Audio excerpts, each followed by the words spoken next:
इस प्रश्न में कहते हैं कि संलग्न चित्र के अनुसार तीन संधारित्र परस्पर जोड़े गए हैं। बिंदुओं ए व बी के बीच विभवांतर 40 वोल्ट है। यदि बिंदुओं के बीच तुल्य धारिता की गणना कीजिए। ठीक है, इन बिंदुओं के बीच तुल्य धारिता की गणना कीजिए। प्रत्येक संधारित्र पर आवेश की भी गणना कीजिए। ठीक है, तो चित्र दे रखा है, इसमें माइक्रोफैराड, 2 माइक्रोफैराड और 3 माइक्रोफैराड के संधारित्र चित्रानुसार जोड़े गए हैं। इसमें बिंदु ए व बिंदु बी के बीच में तुल्य धारिता हमको बतानी है। इसका मतलब क्या हुआ कि जो सेल लग रहा है, ऊर्जा स्रोत लग रहा है, बिंदु ए व बिंदु बी के बीच में लग रहा है। बिंदु ए बी को डॉट डॉट डॉट करते हुए मिला देंगे तो क्या होगा, ये चित्र दो भागों में बट जाएगा, आधा इधर हो जाएगा और आधा इधर हो जाएगा। हम देखते हैं कि 2 माइक्रोफैराड और 3 माइक्रोफैराड के बीच में केवल एक ही तार है, इसलिए ये दोनों संधारित्र श्रेणी क्रम में जुड़ रहे हैं। तो लिखेंगे चुंबकीय चिन्ह लगा करके संधारित्र या 2 माइक्रोफैराड व 3 माइक्रोफैराड वाले संधारित्र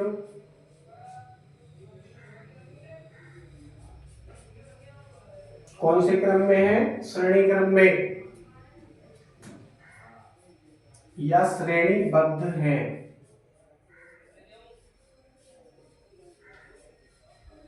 इसलिए धारिता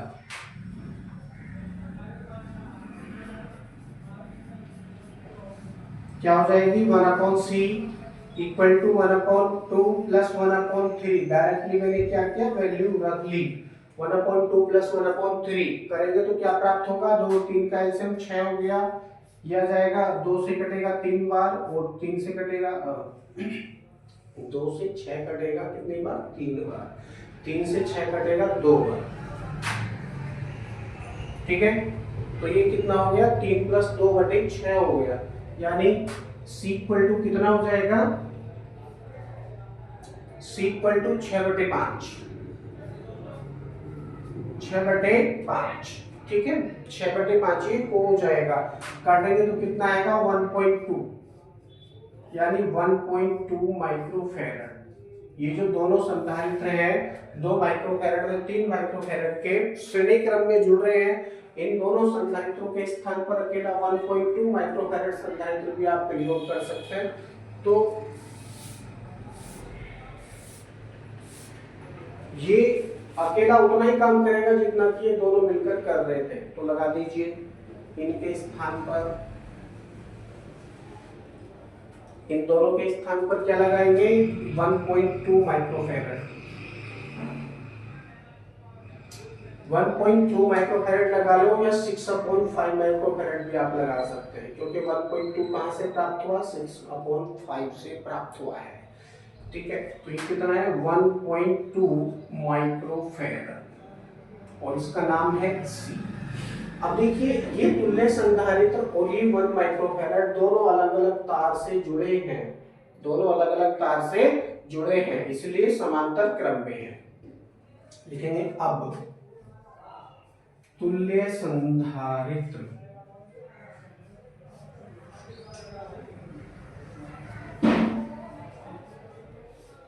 C व संधारित्र कौन सा बचा है? 1 माइक्रोफैराड।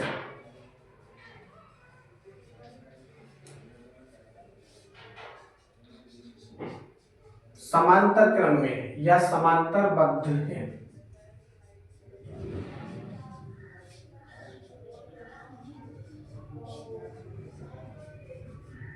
समांतरबद्ध है, इसलिए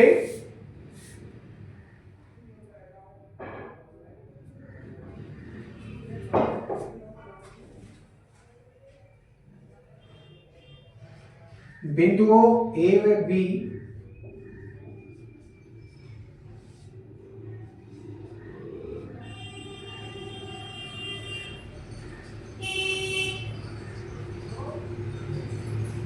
A व B के बीच तुल्य धारिता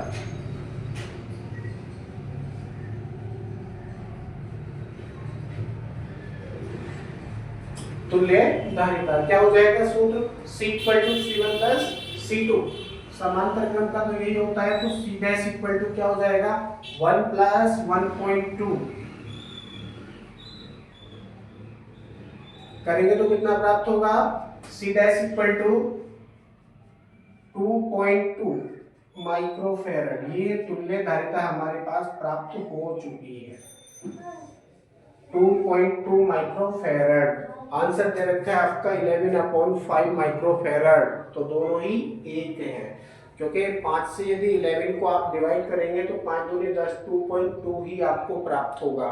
तो मैंने डायरेक्टली कितना कर दिया, C dash equal to 2.2 microfarad ये हो जाएगा। तो इतनी तो वैल्यू हमारे पास में तुल्य धारिता की आ चुकी है बिंदु ए व बी के बीच। अब आगे पढ़ते हैं, पूछते हैं प्रत्येक संधारित्र पर आवेश। प्रत्येक संधारित्र पर आवेश, तो प्रत्येक संधारित्र पर आवेश ज्ञात करने के लिए क्या करेंगे, इस क्योंकि तुल्य संधारित्र हमारे पास में आ चुका है, इस तुल्य संधारित्र पर सबसे पहले संचित आवेश ज्ञात करेंगे। तो लिखेंगे समायोजन पर संचित आवेश या संयोजन पर संचित आवेश,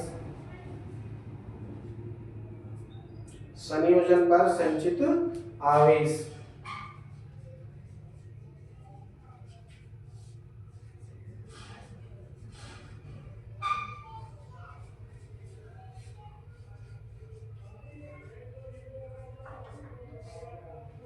संयोजन पर संचित आवेश कितना हो जाएगा, Q इक्वल टू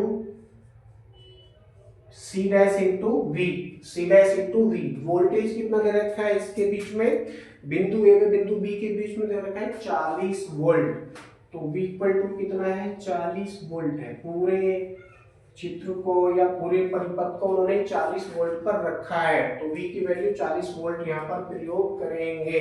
तो हो जाएगा यहाँ पर Q equal to C dash की वैल्यू आपके पास में 2.2 माइक्रोफेरेड, 2.2 माइक्रोफेरेड इनटू V की वैल्यू आपके पास में है 40 वोल्ट, 40 वोल्ट। पॉइंट हटाओ तो ये 0 कट जाएगा, 22 से और 4 का गुणा करेंगे तो 22 चौक 88, कितना हो जाएगा, Q इक्वल टू 88 हो जाएगा, 88। अब देखिए फेराड इंटू वोल्ट करेंगे तो कूलम प्राप्त होगा, परंतु माइक्रो भी है तो ये 88 माइक्रो कूलम हो जाएगा।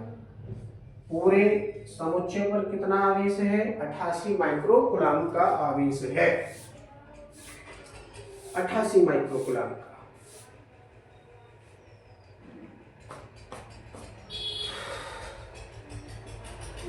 अठासी माइक्रो कूलम का आवेश संचित है।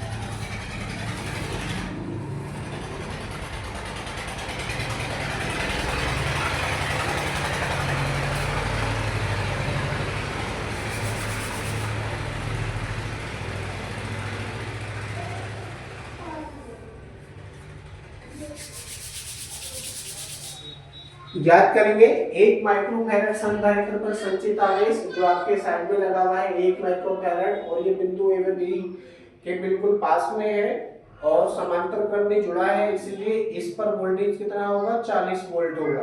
कितना, 40 वोल्ट। पूरे समुच्चय पर अथवा सभी संधारित्रों पर 88 माइक्रोकूलम का आवेश संचित होगा। जो आपका तुल्य संधारित्र बन रहा है, तुल्य धारिता 2.2 माइक्रोफैरड आपने ज्ञात की है, उस पर संचित आवेश 88 माइक्रोकूलम का है। अब हम ज्ञात करेंगे 1 माइक्रोफैरड पर संचित आवेश, 1 माइक्रोफैरड पर संचित आवेश। अब मैं इसको साफ कर देता हूं।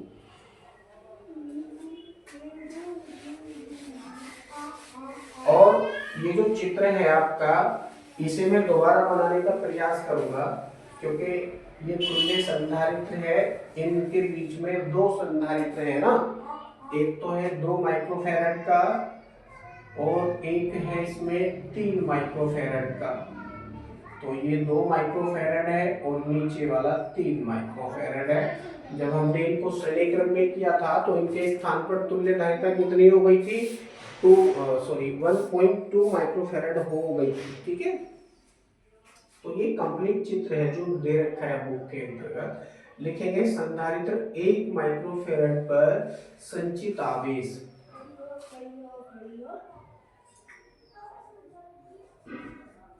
1 माइक्रोफैरड संधारित्र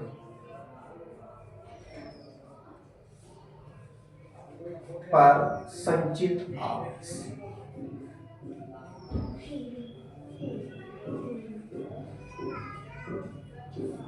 संचित आवेश कितना हो जाएगा? सूत्र है Q equal to CV, Q equal to CV। परंतु ये 1 माइक्रोफैराड के लिए हम कर रहे हैं तो इसके स्थान पर Q1 हो जाएगा। Q1 इक्वल टू सूत्र है CV, CV, C के स्थान पर धारिता यानी C1 आ जाएगी, C1। C2 की धारिता 2 माइक्रोफैराड, C3 की धारिता 3 माइक्रोफैराड। इस प्रकार से कुछ समझ लेंगे, ठीक है ना। तो C1 की वैल्यू कितनी है आपके पास में? 1 माइक्रोफैराड है, 1 माइक्रोफैराड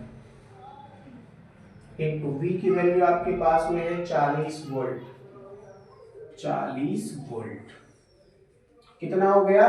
40 ही कम 40, तो Q1 इक्वल टू 40, ठीक है। फैराड इंटू वोल्ट करेंगे तो कूलाम, परंतु माइक्रो पहले भी है तो 40 माइक्रो कूलाम ये हो जाएगा, 40 माइक्रो कूलाम। तो जो आपका संधारित्र 1 माइक्रोफैराड है उस पर संचित आवेश कितना होगा? 40 माइक्रो कूलाम का आवेश संचित होगा, 40 माइक्रो कूलाम का आवेश संचित होगा। अब इस पूरे चित्र पर, पूरे परिपथ पर संचित आवेश हमने ज्ञात किया था, कितना आया था? 88 माइक्रो कूलाम का, जिसमें से 40 माइक्रो कूलाम आवेश संचित हो रहा है अकेले 1 माइक्रोफैराड धारिता वाले संधारित्र पर। जो बचा वो 2-3 माइक्रोफैराड पर संचित होगा। सीधा सा मतलब यही हो गया ना इसका, ठीक है। तो इतना आवेश संचित होगा।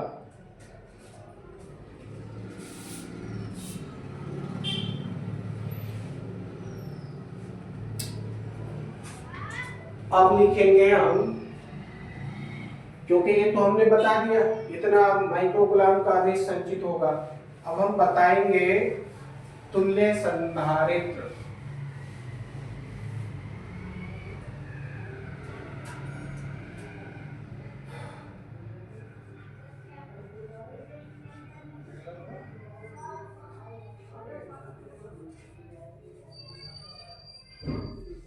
तुल्य संधारित्र कौन सा था? वो संधारित्र था C पर संचित आवेश। सूत्र की सहायता से इसको हल करने का प्रयास करेंगे। संचित आवेश,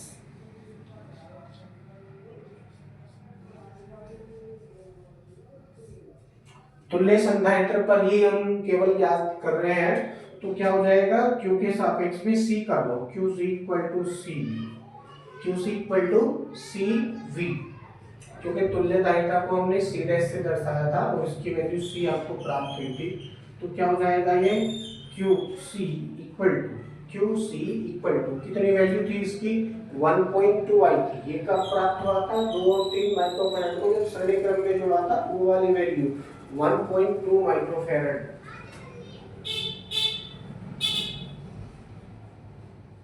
इनटू V की वैल्यू कितनी है भाई? यहाँ पे भी वोल्टेज कितना है? 40 वोल्ट है। कितना? 40 वोल्ट। बिंदु A व B के बीच में वोल्टेज है 40 वोल्ट। रखेंगे तो पॉइंट हटाओ तो 0 कट जाएगा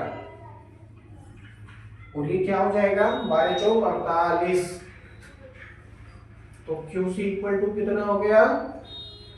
48 माइक्रो फैराड इनटू वोल्ट। तो क्या हो गया? कूलाम हो गया। 48 माइक्रो कूलाम। ये किस पर है? तुल्य संधारित्र पर है। अब इसमें 2 संधारित्र श्रेणी क्रम में जुड़ रहे हैं। कौन कौन से? 2 माइक्रोफैराड और 3 माइक्रोफैराड। इसीलिए दोनों संधारित्रों पर संचित आवेश कितना होगा? 48 माइक्रो कूलाम होगा। लिखेंगे चौकिया चिन्ह लगाकर।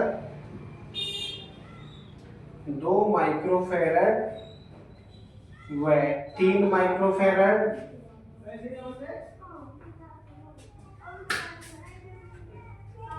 संधारित्र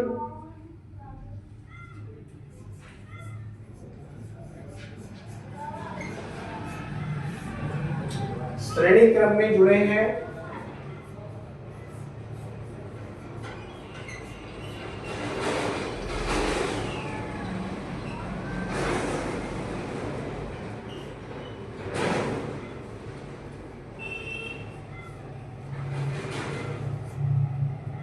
इसीलिए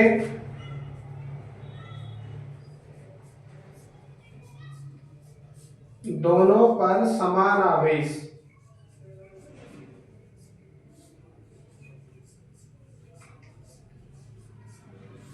संचित होगा।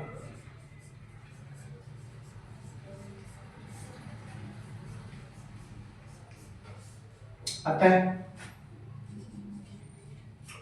2 और 3 पर लिखेंगे Q2 equal to Q3 equal to QC, और QC की वैल्यू कितनी है 48 माइक्रोकूलम, 48 माइक्रोकूलम। यहाँ आने के पश्चात ये प्रश्न आपका कंप्लीट हो जाता है। ठीक है, बाकी प्रश्न आपके अगले वीडियो में कराने का प्रयास करेंगे।